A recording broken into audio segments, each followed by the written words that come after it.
Okay, we ended chapter 5 with Tao moving into a small cave on his own with Ram and starting to make images on the cave wall. So here's chapter 6, A Boy of the Painted Cave.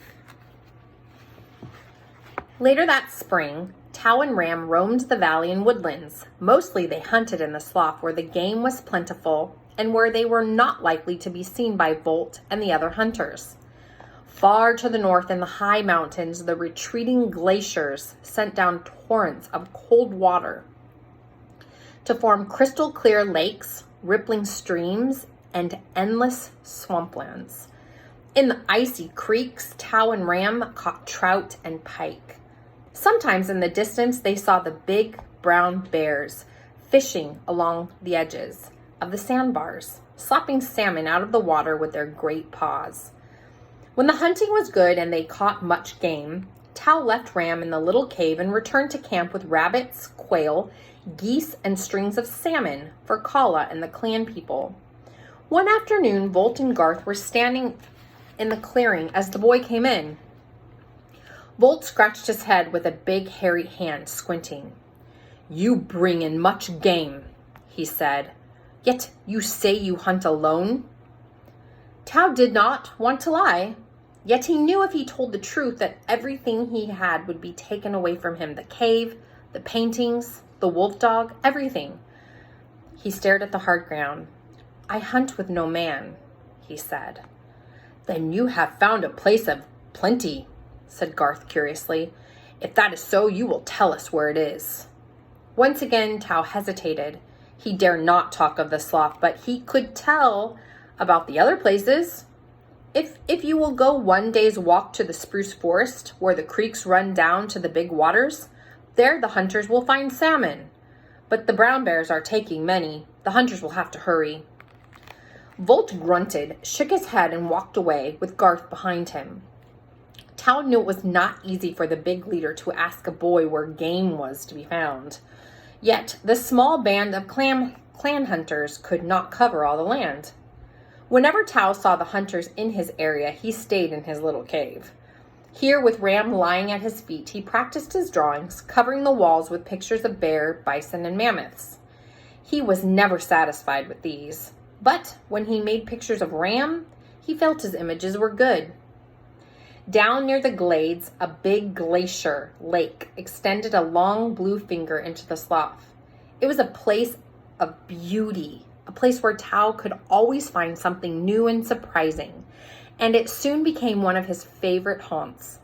Here he saw the tall white cranes stalking through the reeds, jabbing for minnows and crayfish. He watched the screaming fish eagles swoop down to snatch squirming eels and perch out of the glistening waters. One day, as the lake lay steaming in the early morning sun, he and Ram walked around the marshy shoreline hunting for duck eggs. They had just come through a stand of reed grass when Tao saw an animal the size of a large horse feeding in the shallows. The boy drew in a breath. It was a giant deer. He had heard about such creatures, but they were rare, and only a few hunters had ever seen one. Unaware of the danger, the deer stood in the knee-deep water, raking up strings of water lilies. Its huge rack of antlers spread out from its head like two great hands, with the palms up and the sharp prongs or fingers curving inward. Tao watched as the deer came closer. He kept his hand on Ram's shoulder to hold him back. The wolf was eager to begin the chase, and Tao could feel the tension in its body. "No, Ram," he whispered. "You are no match for the great deer. In the water, you would have no chance." Tao knew the big deer could not outrun the wolf, but with its massive spread of antlers, it could be dangerous. Boy and wolf stood on the edge of the lake watching quietly. They were so taken up with the sight of the huge animal that they failed to hear the footsteps of the stranger as he came up behind them. It was an old man, thin and gaunt, with squint creases at the corners of his deep blue eyes. His face was covered with a long, almost white beard, and he carried a long wooden spear and a deerskin bag slung over his left shoulder. He stopped a short distance away and watched them for a while. Then, as if not to startle them, he coughed lightly. Ram spun around, snarling, the hair along the back of his neck bristling with anger. The big deer stopped feeding. It threw up its head and splashed away across the shallows. Still standing at the water's edge, Tao turned to face the hunter. His heart was pounding. He had broken many taboos. He walked on forbidden land, he made images on cave walls, and he hunted with a wolf dog. Now this stranger would be a witness. Tao placed his hand on Ram's shoulder and ordered him to stay. When he limped slowly toward the man, trying to act unafraid, the old man looked down at him from under bushy eyebrows. There was no anger in his face, only a touch of mild surprise. He saw the bad foot and the air of boyish defiance. "Ah, you are Tao of the valley people," he said. "You know my name?" asked Tao, startled. "Yes," said the old man. "I travel far to paint images in the secret caverns, and I hear much." Tao gasped. He felt a mixture of dismay and awe.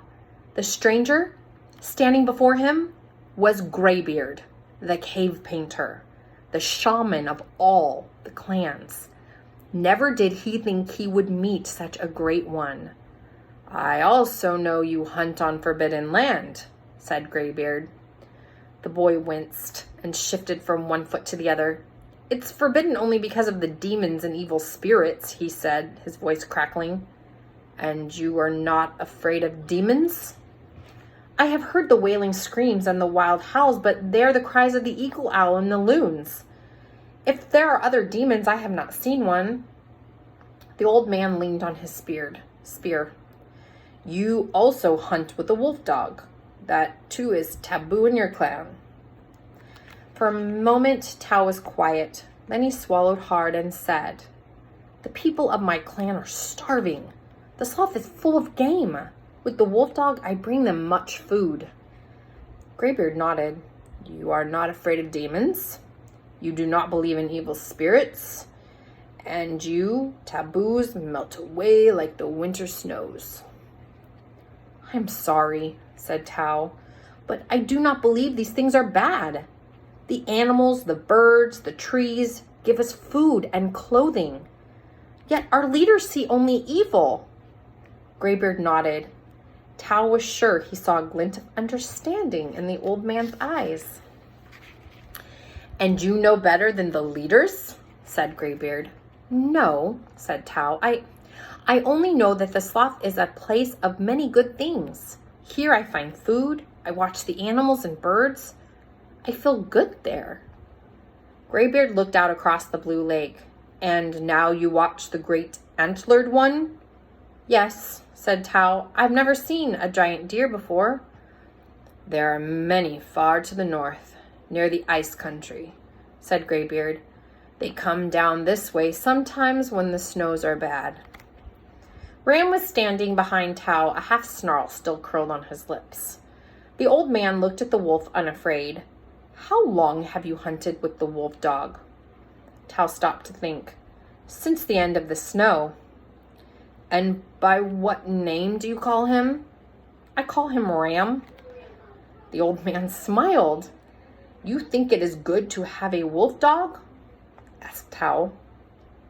"Yes," said Graybeard. "They help much with the hunting and they protect the camp at night." Our leader Volt hates the wolf dogs," said Tao. "He believes they are a curse of evil, and he will have none of them." "I know your leader well," said Graybeard. "He is a good man, but too often he dreams of spirits and demons." Tao came a step closer, whispering, "I have told no one about Ram. I will say nothing, said Graybeard. I come only to paint in the secret cavern. Tao felt a wave of relief. He knew Graybeard would keep his word. The herds are coming back, said the old man, nodding. They will be here when the fields are green with new grass. I have come from the other camps with the news. Now I will paint images of the great beasts in the secret caverns to bring good hunting. Tao wished to hear more about the image making and the painting, but he saw that the old man was tired. Will you come and share food with us? Asked Tao. We have a small cave on the other side of the valley. Graybeard leaned against the trunk of a birch tree. His spear rested on the crook of his arm as he rubbed his eyes with the back of his hand. Yes, he said, it will be good to rest. Chapter 6, Boy of the Painted Cave.